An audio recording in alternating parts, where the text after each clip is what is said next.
السلام عليكم غزالات، كنتمنى تكونوا كلكم بخير. مرحبا بكم في لاشين زها. اليوم غنوجدوا طبق جديد بزاف. غنوجدوا سالمون بالكريمه ونكهه الحامض ونزينوه بسبانخ. فالطبق كيجي زوين، وان شاء الله يعجبكم. ندوزو المقادير. كنحتاجو هنايا شرائح سمك سالمون، الزبده، الثومه، البصله مشلضه، كريم فريش والحامض، ملح، البزار والسبانخ مقطعين ومعصرين من الماء. كنديروا الملح والبزار في السالمون ديالنا،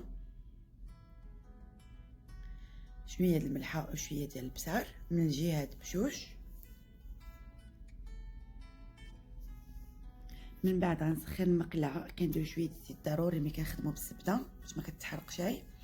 غنديروا الطرف ديال الزبده، نخليوه حتى يذوب شويه.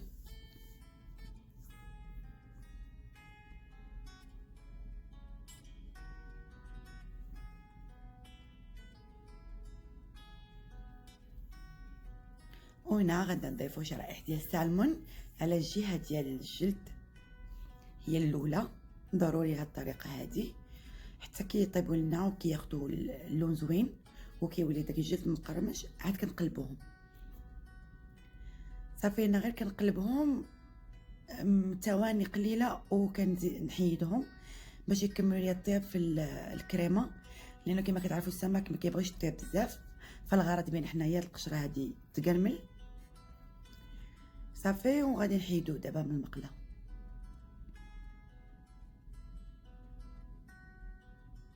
في نفس المقله في نفس الزيت غنحطو الثومه ونحطو البصله اللي مقطعينها رقيق بزاف، ونخليوها حتى تدبل شويه وتطيح باش ما تبقاش فيها داك الجهد.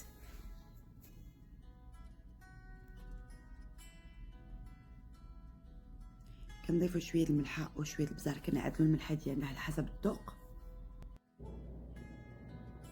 صافي هنا طابت لنا البصله، غنزيدو الكريمه، خليها غير تطلع فيها الغليه، ونزيدو الحامض.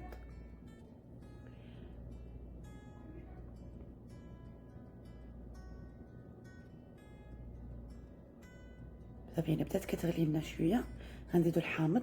هي خصها تجي شويه حامضه لانه هذا هو الطعم الغالب على هاد الطبخه هذه.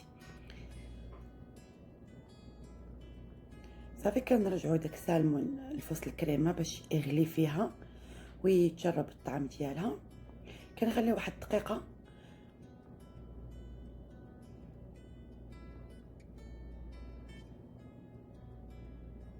نغطيوه ونخليو واحد الدقيقه.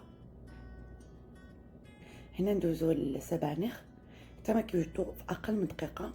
كنحطو الزبده، كتذوب الزبده، كنحطو السبانخ. انا هنا درت سبانخ مقطعين، تقدروا ديروهم اوراق عاديين لكن توفري عندي هما مقطعين.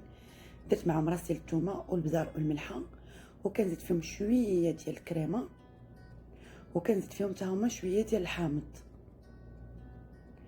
صافي وعلى النار مهيله دقيقه كيكونوا واجدين حتى هما.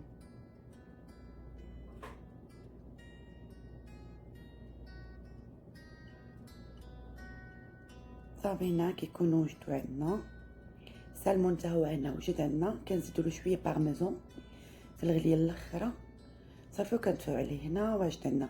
انا هنا قدمته بطريقه فرديه. بطبيعه الحال كيكون عندي الضياف كندير الطروفه ديال السالمون شويه كبار باش كيجوني في الصبه زوينين، وكيجي طبق غزال ولذيذ وكنتمنى يعجبكم. هنا كما كتشوفوا قدمته بطريقه فرديه، زينته بالحامض ضروري ديك الغابيل. غندير شويه طوماط سوريز وكيجي بهذا الشكل هذا لذيذ.